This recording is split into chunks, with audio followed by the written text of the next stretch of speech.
नमस्कार मित्रमैत्रिणींनो, स्वामी समर्थ। आजच्या व्हिडिओमध्ये आपण बघणार आहोत कोलकाता महिला डॉक्टरची आत्मघाती कथा। कोलकाता शहरात मयुरी डॉक्टरचे शिक्षण घेत होती। दुसऱ्या वर्षात ती शिकत असताना त्याच आरची कार हॉस्पिटलमध्ये ती ट्रेनिंग डॉक्टर म्हणून काम पण करत होती। आई वडिलांनी मोठ्या कष्टाने तिला डॉक्टर बनवलं होतं। डॉक्टर बनण्यासाठी तिने प्रचंड मेहनत देखील केली होती। आता ती पूर्ण डॉक्टर बनल्यानंतर घरचे तिच्यासाठी स्थळ सुद्धा शोधायला सुरुवात करणार होते। घरात सगळे खूप खुश होते, कारण त्यांची मुलगी आता डॉक्टर बनत होती, लोकांची सेवा करणार होती, पैसा कमावणार होती, आई वडिलांचे स्वप्न पूर्ण करणार होती। त्याही दिवशी तिच्या मनात फक्त आपल्या जॉब विषयी असेल। नाईट शिफ्ट होती। नाईट शिफ्ट म्हटलं की प्रत्येक आई वडिलांना आपल्या मुलींची चिंता लागून राहते। तिच्या पण आई वडिलांना होती, पण आपण एक डॉक्टर आहोत, इथून पुढे आपल्याला हे सगळं करावंच लागेल। लोकांची सेवा करणं ही पुण्याचं काम असतं, असे आपल्या आईवडिलांना समजावून ती घराच्या बाहेर पडली आणि नाईट शिफ्टसाठी रात्री हॉस्पिटलमध्ये आली।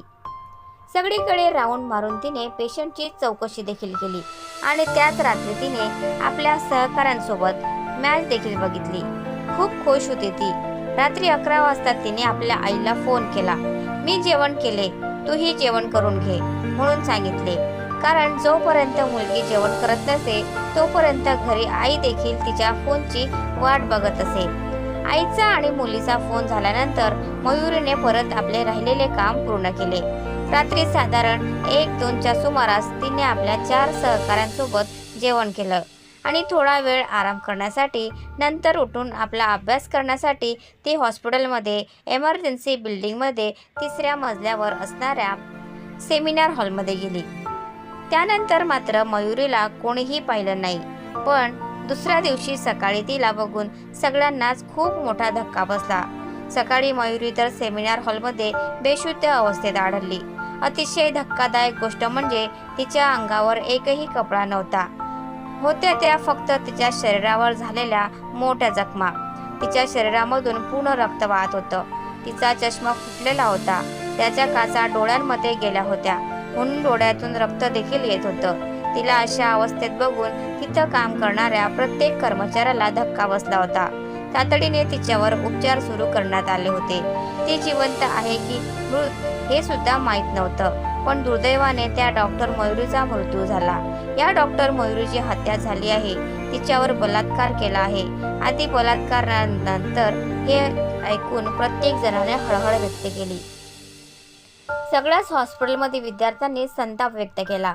मला सांगा, सरकारी रुग्णालयामध्ये जर डॉक्टरच सुरक्षित नसेल तर मग दुसऱ्या रुग्णाचं काय? आमचा तुमच्याशी हाच प्रश्न। असेच प्रश्न आज मनात येत आहे। इतकं मोठं प्रकरण ह्या हॉस्पिटलमध्ये झालं, त्यामुळे हॉस्पिटलची रेप्युटेशन खराब होऊ नये म्हणून बरेच प्रयत्न करण्यात आले। आरजेच्या वैद्यकीय विभागाचे प्रमुख यांनी मयुरीच्या कुटुंबियांना फोन करून तुमच्या मुलीने आत्महत्या केली आहे असे सांगितले, पण या गोष्टीवर तिच्या आईवडिलांना विश्वास बसत नव्हता। हे कसे शक्य आहे ते विचार करत होते। घाईघाईतच मयुरीच्या घरचे हॉस्पिटलमध्ये पोहोचले। हॉस्पिटलमध्ये पोहोचल्यानंतर त्यांना त्यांच्या मुलीला शेवटचं बघताही येत नव्हतं। मयुरीची आई तेथील डॉक्टरांची विनवणी करत होती, त्यांच्या समोर रडत होती, पण तेथील लोकांना त्यांचं काहीच नव्हतं। ते सगळे फक्त ही गोष्ट लपवण्याच्या मागे लागून होते। एका आईला त्यांच्या पाया पडायची, कारण तिला शेवटचं आपल्या मुलीला बघायचं होतं। तेथील डॉक्टर तिथे येऊन एकमेकांच्या कानांमध्ये हळूहळू बोलून जायचे। कदाचित मयुरीच्या वडिलांना सुद्धा हे प्रकरण इथेच मिटवा असे सांगण्यात आलं असावं, पण आपल्या मुलीला नेमकं झालंय काय हे त्यांना समजत नसल्यामुळे ते फक्त शांत होते। त्यानंतर दुपारी 2 वाजता तेथील डॉक्टरांनी आई वडिलांना मयुरीचा मृतदेह पाहण्याची परवानगी दिली। त्या मृतदेहाची जी अवस्था होती ते बघून त्या आई वडिलांचा जिवंतपणे मृत्यू होण्याचं बाकी होतं। हा क्षण कोणत्याच आई वडिलांच्या नशिबी नसावा। ज्या मुलांना अंगाखांद्यावर खेळवलं, लहानाचं मोठं केलं, फुलांसारखं जपलं, पण तेच आपलं मूल अशा अवस्थेत पडलंय बघून त्या आई वडिलांचं काळीज हादरलं होतं। पण आपल्या मुलीसोबत हे वाईट कृत्य कोणी केलं, तिला न्याय मिळायलाच हवा हे त्यांनी ठरवलं। सगळ्यांनीच हल्लाबोल केल्यानंतर पोलिसांनी डॉक्टर मयुरीची केसची कसून चौकशी सुरू केली।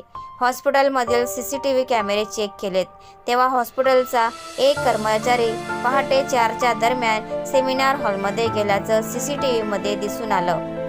तसाच हा कर्मचारी 40-45 मिनिटांनी परत घाईघाईत हॉस्पिटलमधून बाहेर पडल्याचंही दिसलं.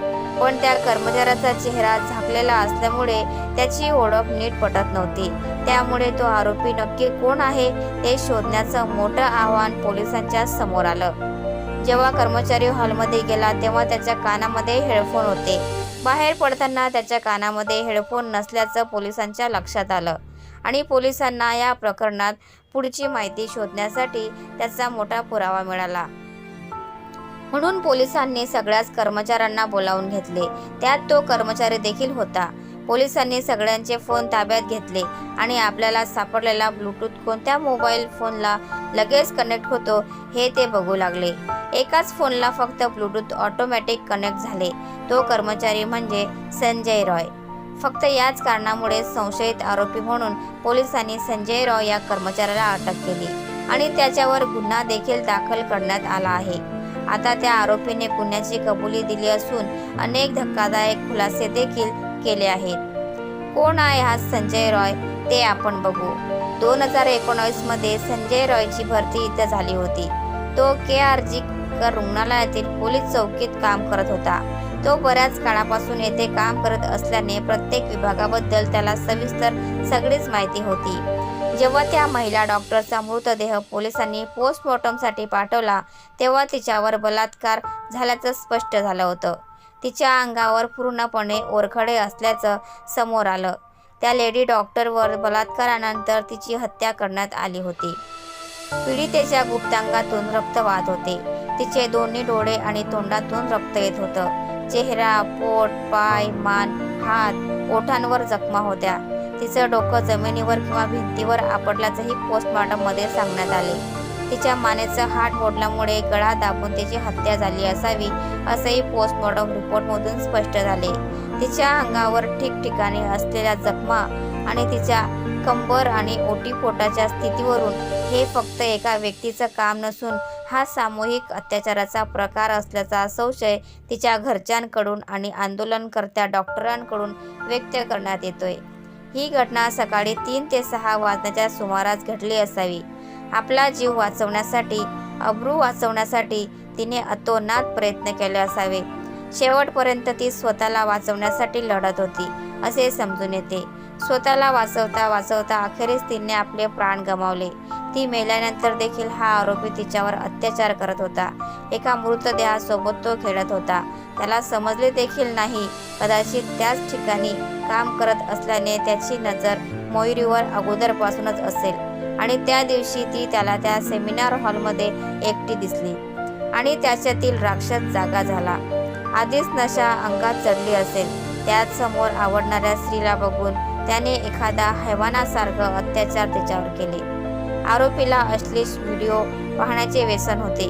त्याच्या मोबाईलमध्ये असे अनेक अश्लील व्हिडिओ पोलिसांना सापडले. त्याच्या मोबाईलमध्ये सापडलेला मजकूर अत्यंत क्रूर आणि हिंसक होते असे देखील समोर आले. आरोपी रॉय याने 4 लग्न केले होते. त्याचे वय 33 वर्ष होते. 3 बायका तर त्याला सोडून आधीच पडून गेल्या होत्या. 4थी बायको कॅन्सरमुळे मरून गेली होती. तो तर त्याच्या बायकांसोबत अत्याचार करत असे. त्याची आई आपल्याला लहान बहिणीसोबत राहते.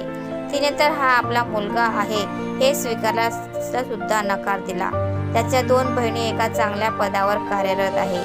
पोलीस इन्स्पेक्टर आहेत. तरीही त्यांचा भाऊ इतक्या खालच्या तहेला जाऊन कामे करू शकतो यावर विश्वास बसत नाही.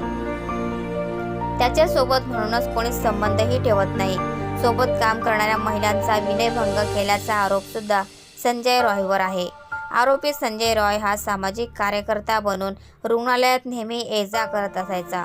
उत्तर कोलकाता येथील एका महिलेने सांगितले की 3 महिन्यापूर्वी ती आपल्या मुलाच्या उपचारासाठी आर्जिकर मेडिकल कॉलेजमध्ये गेली होती. त्यावेळी आरोपी संजय रॉय स्वतः तिच्याशी बोलला. औषध खरेदी करण्यापूर्वी संजयने तिला न कळू देताच तिचा नंबरही घेतला. तेव्हापासून तो या महिलेला फोन करून त्रास द्यायचा असा आरोप या महिलेने त्याच्यावर केला आहे. आरोपी संजय रॉय अशा प्रकारे अनेक महिलांना फोन करून भेटण्यासाठी दबाव टाकत असे. तसेच चॅट्स व्हायरल करण्याची धमकीही द्यायचा। त्यामुळे या महिला काही करू शकत नव्हत्या। तो सहकर्मचारी महिलांना अनेकदा खूप त्रास देत होता। जर यापैकी कुठल्याही महिलेने धाडस दाखवून त्याची तक्रार आधीच केली असती तर आज कदाचित त्या महिला डॉक्टर सोबत इतकं भयंकर कृत्य घडलं नसतं। कदाचित ती आज जिवंत असती। या महिला का असे अत्याचार सहन करतात, का असे घाबरतात तेच समजत नाही।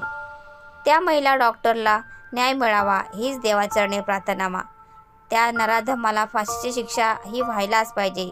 तुम्हाला काय वाटते? मला तर वाटते ह्या पोलिसांकडे सगळे पुरावे असतात, मग न्यायालय कशाची चौकशी करत असते? लगेच फाशीची शिक्षा द्यायला त्यांना काय प्रॉब्लेम असतो? आज सुनावणी, उद्या सुनावणी, 8 दिवसांनी सुनावणी। अरे असली कसली सुनावणी करत आहात तुम्ही? सगळे पुरावे तुमच्याकडे असून स्वतः आरोपी स्वतःचा गुन्हा कबूल करत असून देखील न्यायालय कोठारातील कठोर शिक्षा त्यांना देऊ शकत नाही। अशा आरोपीला सगळ्या जगासमोर अशी शिक्षा केली पाहिजे की पुन्हा असा करणारा माणूस थरथर कापला पाहिजे। त्याच्या मनात असा घाणेरडा विचार अगोदरच त्याचे हात पाय कापले पाहिजे। तर मित्रांनो, तुम्हाला काय वाटतं प्लीज कॉमेंटमध्ये नक्की सांगा।